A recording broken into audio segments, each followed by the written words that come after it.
nature, what is your opinion on that? Do you feel that's okay to write that on public property, the chalk, or any other means? I just want to... It sounds like you're asking where the limits of free expression are, in my view. Yes.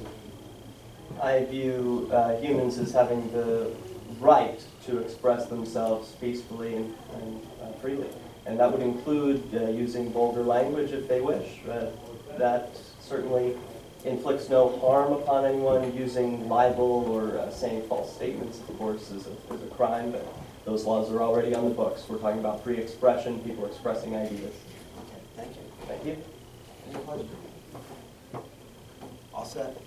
Sir, I think you had your hand up, standing against the wall. You're next, and then the woman behind you. People who want to speak, could they raise their hand? Okay, there's 1, 2, 3, 4. I would ask, because I don't want to make this meeting turn inefficiently, if you don't mind standing in line, and I want to make sure we have a chance to hear everything and give the committee a chance to deliberate what's been said. You can go first if you want. And if you want to talk for the first time, please get, and then just orderly proceed. I would appreciate it. That way we're clear on how much time we have. And is there anybody who wants to speak for a second time? Okay, so unless there's a burning desire to, okay, and then we'll deliberate. Sir? We don't need more laws. Name, please. Joe Mirza, 50 Summit Road, Keene. We don't need more laws. We certainly don't need laws that infringe on freedom of speech. I use chalk, and I use chalk for political speech. You know, art, that's nice. I got no problem. Children, that's nice. I don't have a problem. But the square is a place, as the other man terrifically said, the square is a place for political debate. And our country's principle is that free speech will not be infringed. This isn't, some of the people here claim it's destructive. It's not, I don't think it's destructive. And whatever it is, it's not destructive enough to destroy one of our freedoms. Second problem is that the timing of this, I know you don't want to get into the other thing. Right, but there were 2 crimes, 2 days of violence in the square, and those were crimes, and those should be settled, and the facts should be known before you do this. I would recommend.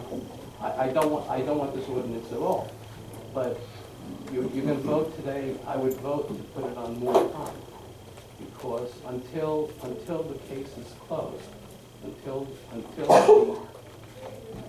the crime that generated this request, we understand all the facts about it. Because my concern is violence and the incitement of violence. 2 things: violence and the incitement of violence. And I think that's what we should worry about. Thank you. I just want to clarify, and you made a statement that the violence that occurred in the square is what generated this request. I just want to clarify with Councilor Filio, because I know I've read statements he's made. So if you want to come up and clarify whether or not these events. Sure. You're all set. Thanks. I'm done. Yeah. Just for clarification, I've been working on this for months. It just happened that the couple of acts of violence just happened right when I was getting ready to submit the letter. I've been researching this for probably 3 months now. Okay. Thank you. I just wanted that on the record. My name is Gail Howe, and I live on the Common. I'm coming up to talk to you a little bit about what I've seen written. I've seen racial slurs. I've seen swastikas. I've seen good people going to clean up these things and being harassed by a group of people. I was recently in the Common last week, and they were smoking marijuana. I have an 8-year-old, and I was there, and they were chalking and smoking marijuana. One of the leaders of the group, actually, the 3 teen group. So this whole chalking thing, they're blocking people from actually physically coming into the common at times. It is a nuisance, and it looks disgusting. Do you feel an enforceable graffiti ordinance would address that behavior you just described? I'm not, I guess if they were to move on, I'm not sure, but all I know is that they're breaking the law even when they're chalking. Can I ask you a question? Did you report the marijuana smoking? No, he left right after I said something to him about it. Okay.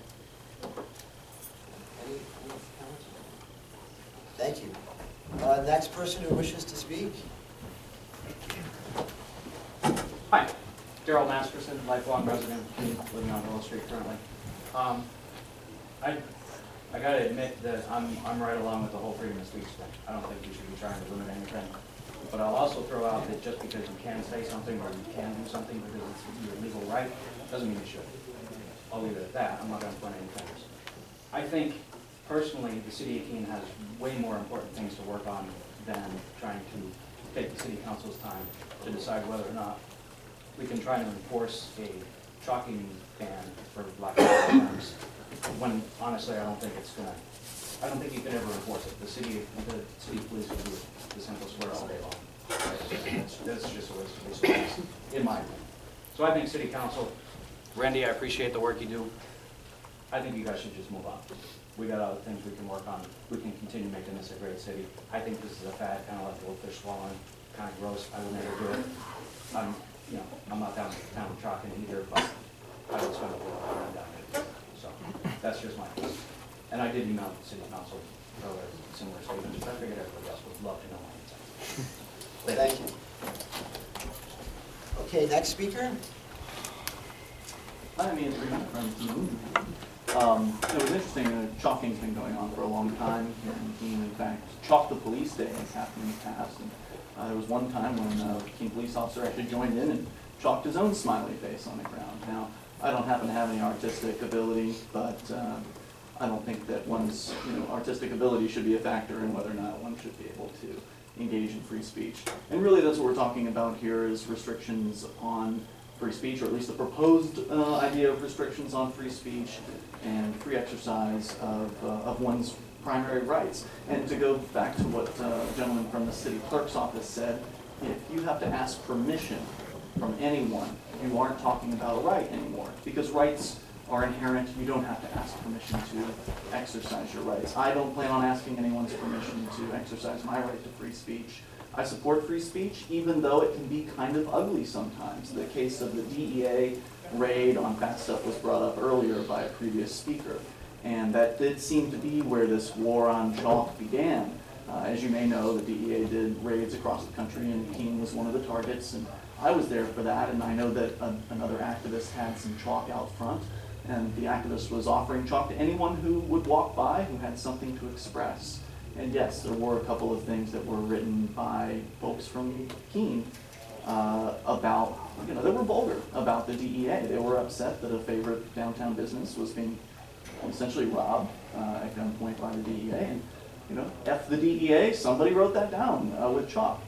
There was this group of folks who came out to clean all of the chalking up, not just the offensive, the vulgar chalking, but all of the chalking. And of course, as a result of that, sort of began this chalkipation of what I've seen to be mostly positive chalkings, smiley faces, hearts, peaceful sayings. Maybe there have been some chalkings that have been offensive to personal individuals, and I don't know who is responsible for doing that, obviously. But, free speech can be an ugly thing. Things will be said inevitably. You never know who's going to pick up the chalk, right? And I would say that the best answer to offensive speech is more speech, not deletion, not removal, not destruction, not threats, which of course is what we'd be talking about here, threatening chalkers with arrest and court, and then possible jail time if they don't serve the sentence imposed by the court. So this is a pretty serious matter, and hopefully I won't have to record any video of someone being arrested for using chalk on the ground. Thank you. You're welcome. Thank you.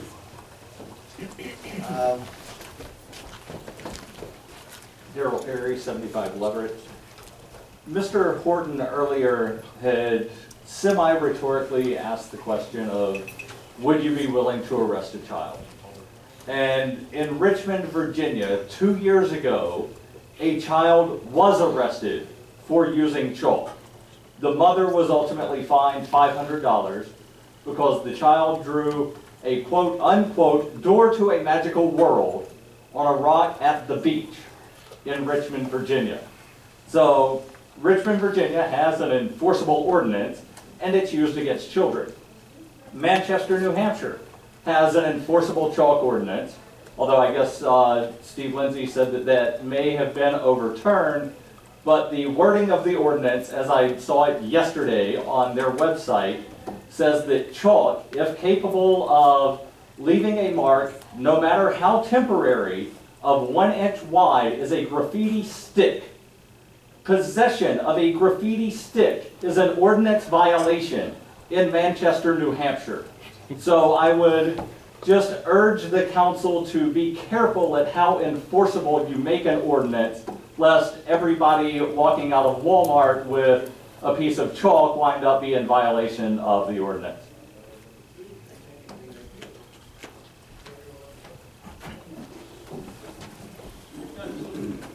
Good evening, Nicholas Ryder, 725 Marlborough Road.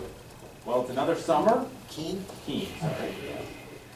It's another summer. Last year it was a bout of bad behavior. Next year will be another bout of bad behavior, and this year we're here talking about it again.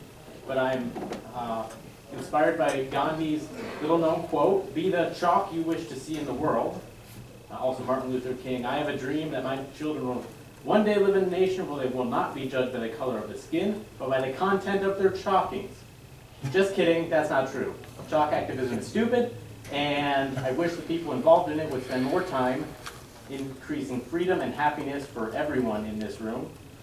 That said, you can't legislate against wastes of time, and if there is alleged damage to property, the owners of that property should seek out restitution for those damages. If the gazebo is damaged, people should have to pay for that.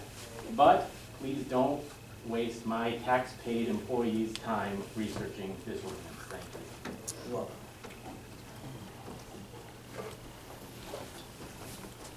Hi, I'm Greg Duhane. I live in Keene, New Hampshire, and I'm in favor of